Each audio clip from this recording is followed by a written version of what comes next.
Hello प्यारे बच्चों, आज हम पढ़ेंगे क्लास 8 का फर्स्ट लेसन जिसका नाम है the best Christmas present in the world. यानी कि संसार में मिला, दुनिया में मिला सबसे अच्छा क्रिसमस का तोहफा। चलो बिफोर यू रीड, पढ़ने से पहले देयर आर सम डेट्स और period of time in the history of the world that are so significant that everyone knows and remember them. यानी कि दुनिया में कुछ ऐसी तारीखें, कुछ ऐसा समय होता है इतिहास का जिसके बारे में हर कोई जानता है। The story you will read mention one such date and event. आप जो ये कहानी पढ़ोगे उसी के अंदर ऐसे कुछ तारीखें और ऐसे कुछ कार्यक्रम दिए हुए हैं। A war between the British and the German in 1940। यहाँ पे एक युद्ध दिया हुआ है अंग्रेज़ों और जर्मनी के लोगों के बीच, जर्मनी के सैनिकों के बीच में 1914 में। Can you gas which war it was. क्या आप अनुमान लगा सकते हैं कि ये युद्ध कौन सा होगा। तो बच्चों, इसमें कहने का मतलब ये है कि जब आप इस पार्ट को पढ़ेंगे तो आप इस युद्ध के बारे में बहुत कुछ जान पाएंगे। चलो, do you know which event the dates below refer to. क्या आप जानते हो नीचे दी गई तारीखें कौन सी इवेंट्स के बारे में बता रही है। सबसे फर्स्ट है 4 जुलाई 1776, 17 दिसंबर 1903, 6 अगस्त 1945, 30 जनवरी 1948, 12 अप्रैल 1961, 20 जुलाई 1969। The answer are on page 23 page पे इसके आंसर्स है। चलो हम अपने पार्ट को कंटिन्यू करते हैं। I spotted it in a junk shop in Bridport a roll top desk. जब लेखक, स्पोर्टेड का अर्थ होता है गुजरना, जब लेखक कबाड़ी की दुकान से गुजरता है तो उसे वहाँ पे एक रोल टॉप डेस्क दिखाई देती है। रोल टॉप डेस्क का अर्थ होता है एक प्रकार की table. The man said it was early 19th century. जो व्यक्ति था जो इस रोल टॉप डेस्क को बेच रहा था उसने कहा कि ये जो डेस्क है वो 19th सेंचुरी यानी कि 19वीं शताब्दी की है। एंड ओक, और किसके पेड़ से बनी हुई है, शाहबलूत के पेड़ से बनी हुई है। आई हैड वॉन्टेड वन, मुझे एक चाहिए थी, but they were far too expensive. लेकिन लेखक को जब भी इसकी ज़रूरत होती, जब भी वो उसे क्या कहते हैं खरीदने के लिए जाता, वो बहुत महंगी मिलती। This one was in a bad condition, इसकी हालत भी बहुत बुरी थी। The role top in several pieces, ये जो रोल टॉप डेस्क थी उसके कई सारे पीसेस पड़े हुए थे, लकड़ी के टुकड़े पड़े हुए थे। वन लेग क्लूमिजली मेंडेड, उसका एक पैर बुरी तरीके से मरम्मत किया हुआ था। Scotch marks all down one side, और बहुत सारी जगह पे जले हुए निशान भी थे। It was going for very little money, इसी वजह से लेखक को ये बड़े ही सस्ते दामों में मिल गई। I thought I could restore it, लेखक ने सोचा कि मैं इसकी क्या करूँगा, मरम्मत करूँगा, इसे ठीक करूँगा। It would be A risk, ये मेरे लिए काफ़ी चुनौतीपूर्ण, काफ़ी खतरे से खाली नहीं था और एक चैलेंज और चुनौती भी थी। But I had to have it, लेकिन मुझे यह एक तो चाहिए थी। I paid the man and brought it back to my work room at the back of the garage. मैंने उस व्यक्ति को पैसे दिए and brought it back to my work room, और वापस मैं उसे अपने वर्क रूम में उस टेबल को लेके आ गया। Eight the back of the garage, मेरा वर्क रूम कहाँ पे है, गैरेज के पीछे। आई began work on it on Christmas evening, Christmas evening की शाम को मैं उसके ऊपर काम करने लगा। I remove the role top completely and pulled out the drawers, मैंने जल्दी से जो भी उसके पीसेस थे वो हटाए ऊपर से, और उसके धीरे धीरे जो ड्रॉवर होते हैं ना, दराजे, वो निकालनी शुरू कर दी। The veneer had lifted almost everywhere, उसकी जो पर्दे थी वो इधर उधर बिखर रही थी। स्पॉटेड इट का अर्थ होता है सो इट, फाउंड इट प्राप्त करना। स्कॉच मार्क्स, बर्न मार्क्स होते हैं जले निशान। वॉज गोइंग का अर्थ होता है वॉज सेलिंग फॉर, यानी कि बेचने के लिए। रिस्टोर का अर्थ होता है रिपेयर, मरम्मत के लिए। वेनर यानी परत, लकड़ी की। A thin layer of plastic और decorative wood on furniture of chip wood, यानी कि एक लकड़ियों की परत होती है, प्लास्टिक की भी हो सकती है और लकड़ी की भी हो सकती है। पेज पे आते हैं। Looked like water damage to me, उस टेबल को देखकर ऐसा लग रहा था जैसे कि पानी ने उसे खराब कर दिया। Both fire and water had clearly taken their toll on this desk, यानी कि उसके ऊपर जलने के निशान, पानी के निशान आराम से देखे जा सकते थे। The last drawer was stuck fast, और जो सबसे अंतिम वाला जो ड्रॉवर था वो बहुत खतरनाक तरीके से फंस गया था। I tried all I could to ease it out gently, जैसे भी हो मैंने बहुत कोशिश की उसे निकालने की। In the end I used brute force, लेकिन लास्ट में मुझे अपना पूरा जोर लगाना पड़ा। I struck it sharply with the side of my fist, मैंने मुट्ठी से उसके ऊपर जोर से प्रहार किया। And the drawer flew open to reveal a shallow space underneath, और ड्रॉवर में से कुछ कुछ रिवील का होता है उजागर होना, सैलो स्पेस, यानी कि कुछ उसके अंदर मुझे मिला। ए सीक्रेट ड्रॉवर, मुझे क्या मिला, एक रहस्यमयी दराज मिली। There was something in there, और उस दराज के अंदर कुछ था। I reached in and took out a small black tin box, जब मैंने उसे खोल के देखा दराज को, तो मुझे क्या मिला, एक छोटा सा काले कलर का बक्सा, टिन बॉक्स मिला। Sellotape to the top of it was a piece of lined note paper, और उसके ऊपर सेलो टैप लगाई हुई थी और कुछ pieces of lined note paper के पीस थे। And written on it shaky handwriting, और उसके ऊपर कुछ लिखा हुआ था। सेकी का अर्थ होता है काँपती हुई हैंड राइटिंग में। जिम्स लास्ट लेटर रिसीव्ड जनवरी 25, 1915, जिम का जो अंतिम पत्र था वो प्राप्त हुआ जब भी 25 जनवरी 1915 में।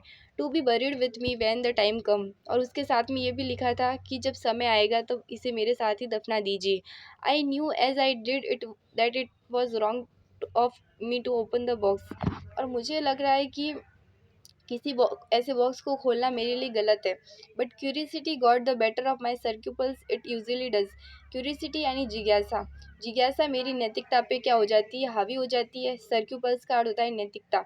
Inside the box there was an envelope, box के अंदर क्या था, एक लिफाफा था। द एड्रेस रीड, वहाँ पे कुछ एड्रेस लिखा है। Mrs Jim McPherson 12 Copper Beeches Bridport, Mrs Jim McPherson का एड्रेस लिखा हुआ है 12 कॉपर बीचेस ब्रिडपोर्ट डॉर्सेट।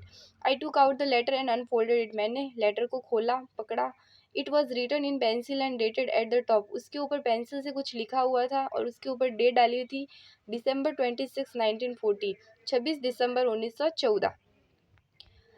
तो कॉम्प्रिहेंशन चेक में फर्स्ट क्वेश्चन क्या है, what did the author find in A junk shop. तो वी नो अबाउट दिस कि लेखक को क्या मिला था जंक शॉप में। तो ले the author find in A junk shop A roll top desk, क्या मिला उसे, रोल टॉप डेस्क।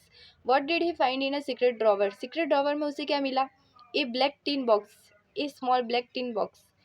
चलो फिर पास का जो वर्ड मीनिंग है वो देख लेते हैं। सर्क्यूपल्स का अर्थ होता है feeling that make you hesitate to do something wrong, यानी कि एक ऐसी भावना जो आपको गलत करने से रोकती है। अब इसका सेकंड जो पार्ट है वो हम पढ़ेंगे। अब इस लेटर में जो लिखा गया है वो पढ़ेंगे। डियरेस्ट कॉनी, डियरेस्ट कॉनी, प्रिय Connie, I write to you in a much happier frame of mind, मैं लिखते हुए बड़ी खुशी से आपसे ये लिख रहा हूँ। Because something wonderful has just happen, क्योंकि मेरे साथ एक अच्छी घटना घटित हुई है। That I must to that I must tell about you about at once, यानी कि मैं उसके बारे में आपसे कुछ कहना चाहता हूँ। हुआ you, we were all standing to in our trenches yesterday morning, यानी कि कल सुबह हम सभी अपने अपने बंकरों में खड़े थे। और ये सुबह कैसी थी, क्रिसमस मॉर्निंग, यानी क्रिसमस की सुबह थी। It was crisp and quiet all about, यानी कि बड़ी ताजगीपूर्ण और शांतिपूर्ण सुबह थी। As beautiful a morning as I have ever seen, ऐसी सुंदर सुबह मैंने आज तक नहीं देखी।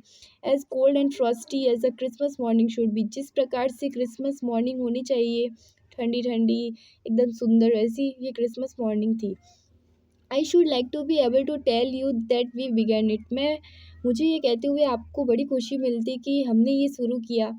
बट द ट्रूथ, लेकिन सत्य बात ये थी, आई एम असेम्ड टू से, मुझे कहते हुए शर्मिंदगी महसूस होती है, इज़ दैट फ्रिट्स का अर्थ होता है जर्मन सोल्जर, की शुरुआत किसने की, जर्मन सैनिकों ने की। First someone saw a white flag waving from the trenches opposite, हमारे में से किसी ने देखा कि अपोजिट साइड, यानी कि हमारी दूसरी दिशा में एक वाइट कलर का जो झंडा है वो लहरा रहा है दूसरे बंकरों में से। Then they were calling out to us from across no man land, और दूर से एक चिल्लाने की आवाज़ आती है और वहाँ से एक व्यक्ति बोलता है, happy Christmas Tommy, happy Christmas. Tommy हम है ब्रिटिश सोल्जर, हमको विश करते हुए बोलता है कि happy Christmas Tommy, happy Christmas. ये जो सारी घटना है ना, वो जिम मैकफरसन अपनी पत्नी कॉर्नी को बता रहे हैं। When we had got over the surprise, some of us shouted back, जैसे ही हम इस आश्चर्य से बाहर निकलते, हमारे में से ही किसी ने चिल्ला दिया जोर से, same to you Fritz, same to you, कि आपको भी बहुत सारी बधाई है फ्रिट्स, आपको भी। I thought that would be that, हमको लगा बस हो गया, उन्होंने हमें विश कर दिया, हमने उन्हें विश किया, बस हो गई बात। We all did, but then suddenly one of them was up there in his grey greatcoat and waving a white flag, फिर हमने क्या देखा, उन्हीं में से जर्मन सोल्जर में से एक ग्रे कलर का ग्रेट कोट पहना हुआ एक व्यक्ति था, उसने वापस से अपना झंडा लहराया और उसने क्या कहा, डोंट शूट लेट्स, यानी कि गोलियां मत चलाना लड़कों। समवन साउटेड, जोर से किसी ने चिल्लाया। एंड नो वन डिड, और हमारे में से किसी ने भी गोलियां नहीं चलाई। Then there was another Fritz upon the parapet, और फिर एक दूसरे सैनिक ने भी यही कहा। एंड अनदर, फिर दूसरे ने क्या कहा, कीप योर हेड्स डाउन, तुम्हारा सिर ऊपर रखो। आई टोल्ड द मैन, मतलब कि जिम मैकफर्सन ने बोला कि चौकन्ने रहो। मैंने सभी व्यक्तियों को, हमारे सभी जो सैनिक थे उनको यही कहा, इट्स अ ट्रिक, ये कोई चालाकी भी हो सकती है। बट इट वॉजंट, लेकिन ये कोई चालाकी नहीं थी। One of the German was waving a bottle above his head, यानी कि एक जर्मन सोल्जर ने अपने सिर के ऊपर की जो बोतल थी वो लहराई। It is Christmas day Tommy, और हमें क्या कहा कि आज तो हमारे क्या है, क्रिसमस का दिन है टॉमी। टॉमी, देखो मैं आपको एक चीज़ बता देती हूँ, टॉमी तो कहते हैं ब्रिटिश सोल्जर को और फ्रिट्स कहते हैं जर्मन सोल्जर को। आपस में ये दोनों दुश्मन हैं, लेकिन आज क्रिसमस के मौके पर ये एक दूसरे से बातें कर रहे हैं। वी हैव स्नैप्स, स्नैप्स का अर्थ होता है शराब, हमारे पास शराब है। वी हैव सोसेज, सोसेज का अर्थ होता है मांस, हमारे पास मांस मदिरा है। वी मीट यू, हम आपसे मिलना चाहते हैं। यस, हाँ। By this time there were dozen of them walking toward us across no man's land and not a rifle between them. उसी समय दर्जनों के लगभग जो सैनिक थे वो हमारी तरफ आ रहे थे। किसी भी व्यक्ति के हाथ में एक भी राइफल यानी एक भी बंदूक नहीं थी। Little Private Morris was the first up. Come on boys, what are we waiting for. हमारे में से छोटा सा जो प्राइवेट मॉरिस था, जो सोल्जर था, उसने कहा कि कम ऑन बॉयज, अरे उठ जाओ लड़कों, हम किस चीज़ का इंतजार कर रहे हैं। And then there was no stopping them, फिर हमारे में से कोई भी नहीं रुका। आई वॉज द ऑफिसर, मैं एक सैनिक हूँ। I should have stopped them there and then, मैं उन्हें रोक भी सकता हूँ। आई सपोज, मैंने सोचा। But the truth is that it never been occur to me I should, लेकिन मुझे ऐसा करना सहज नहीं लगा। मुझे लगा कि भाई अच्छी बात है कि हम एक दूसरे के साथ में क्रिसमस सेलिब्रेट करेंगे। All along their line and our I could see men walking slowly toward one another, हमने देखा कि धीरे धीरे करके वो हमारी तरफ बढ़ रहे हैं। Grey coats, khaki coats meeting in the middle, grey coat वाले तो है जर्मन सोल्जर और खाकी कोट वाले हैं ब्रिटिश सोल्जर, दोनों एक दूसरे से मिल रहे हैं। And I was one of them, और मैं भी उन्हीं में से एक हूँ। I was part of this, मैं भी इस चीज़ का हिस्सा हूँ। In the middle of the war we were making peace, यानी कि इस युद्ध के बीच में हम क्या कर रहे हैं, शांति स्थापित कर रहे हैं। You can not imagine dearest Connie, तुम तो यह मान भी नहीं पाओगी कॉनी, माई फीलिंग एज, मेरी जो भावनाएं हैं। I looked into the eyes of the Fritz soldier, यानी कि फ्रिट्स ऑफिसर की आंखों में मैंने जो देखा वो तुम बता भी नहीं, तुम्हें उसके बारे में पता भी नहीं चलेगा। हु अप्रोच्ड मी, वो मेरे पास में आए, वो मेरे से गले मिले, उन्होंने हैंड आउटस्ट्रेचड, उन्होंने मेरे से हाथ मिलाया। और उनका नाम क्या था, हैंड्स वुल्फ, यानी कि जो एक फ्रिट्स ऑफिसर थे वो मेरे पास में आए। जब मैंने उनसे उनका नाम पूछा तो उनका नाम था Hans Wolf. He said gripping my hand warmly, उन्होंने मेरा हाथ कस के पकड़ा। एंड होल्डिंग इट, और बड़े ही प्रेमपूर्ण तरीके से कहा, I am from Dusseldorf, I play the cello in the orchestra, यानी कि हैंस वुल्फ ने कहा कि मैं डसलडोर्फ का रहने वाला हूँ और मैं वहाँ पे ऑर्केस्ट्रा में एक वाद्य यंत्र, सेलो को कहते हैं एक प्रकार का वाद्य यंत्र, बजाता हूँ। हैप्पी क्रिसमस, और उन्होंने मेरे को विश किया हैप्पी क्रिसमस। चलो साइड के जो वर्ड मीनिंग है वो देख लेते हैं। स्टैंडिंग टेकिंग अप पोजीशन, यानी खड़ा होना, अपनी अपनी जगह लेना। ट्रेंचेस का अर्थ होता है bunker, long deep ditches in the ground where soldier hide from the enemy, बचने के लिए, शत्रु से बचने के लिए वो जमीन में ही अपनी गुप्त जगह रखते हैं। Fritz, a name for a German soldier, German सैनिकों को फ्रिट्स भी कहा जाता है। Tommy, a common English name used here to refer to British soldier, British सैनिकों को टॉमी कहा जाता है। That would be that was all, that was the end of the matter, यानी कि ये वही था। स्नैप्स का अर्थ होता है a German drink made from grain, अनाजों से बनी हुई एक जर्मन ड्रिंक होती है, शराब कहते हैं जिसे। सेलो का अर्थ होता है a musical instrument like a large violin, एक वायलन यानी गिटार के जैसा एक बड़ा सा वाद्य यंत्र होता है।